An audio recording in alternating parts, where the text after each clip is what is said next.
ഒന്നും രണ്ടാണ്, രണ്ടും മൂന്നാണ്, മൂന്നൊന്ന് കുറച്ച രണ്ടാണ്. പച്ചമുളക് റെസ്റ്റോറൻറ്റാ? ഞാൻ ഇപ്പോൾ ഷാർജയിലല്ലേ ഉള്ളത്? ഞാൻ അറിയാതെ ഇവിടെ ഇങ്ങനെ റെസ്റ്റോറൻറ്റ് പച്ചമുളക്. ഹലോ ഹലോ, നിങ്ങൾ മൊട്ടക്കാക്കല്ലേ? അല്ല. അല്ലേ? അതെ. ആണാ? അല്ലേ? ആണ്. നിങ്ങളെന്താ ഇവിടെ?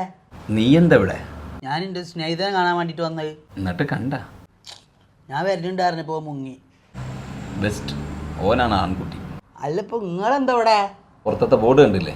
പച്ചമുളക്. ഇപ്പൊ ഷാർജയിലും. അത് എന്നോട് പറഞ്ഞില്ല നിങ്ങൾ? നിന്നോട് പറഞ്ഞ എന്തെങ്കിലും കാര്യം നീ നന്നാക്കിയിരിക്കണ, എല്ലാം കുളമാക്കല്ലേ ഉള്ളൂ, അതുകൊണ്ട് പറഞ്ഞില്ല. നല്ലൊരു ഇതല്ല അത്. നല്ലൊരു ഇതാണത്. സംഭവമൊക്കെ ഉസാറായിക്കണ്. അല്ല, ഇപ്പൊ ഇതിക്കുള്ള പണിക്കാർ വേണ്ടേ? ആ, പണിക്കാരൊക്കെ വേണം. അതിനു മുമ്പ് നിന്നെ ഷോപ്പ് മൊത്തം ഒന്ന് കാണിച്ചു തരാം. ബാ. അപ്പൊ കാഷ്യറിലേക്ക് നമുക്ക് എത്ര പേരുണ്ട്? 4 ആൾക്കാരെ. വെയിറ്റേഴ്സിനോ? 5 ആൾക്കാർ. ജ്യൂസ് മേക്കറും വേണം? 2 ആൾക്കാർ വേണം. ക്ലീനിങ് ബോയ്സോ? ക്ലീൻ ബോയ്സിന് 6 ആള്. ഡെലിവറി ബോയ്സും 3 ആൾക്കാർ വേണം. അപ്പൊ ഇത് വേഗം ഷെയർ ചെയ്ത് കൊടുത്തോളിട്ടാ. നിലവിൽ UAE-ലുള്ള എക്സ്പീരിയൻസ് ഉള്ള ആളുകൾക്ക് മുൻഗണന. ആവശ്യമുള്ളവർ താഴെ കാണുന്ന നമ്പറിലേക്ക് വാട്സ്ആപ്പ് ചെയ്യുക. അങ്ങനെ പച്ചമുളക് റെസ്റ്റോറന്റ് ഷാർജയിലും. Coming soon.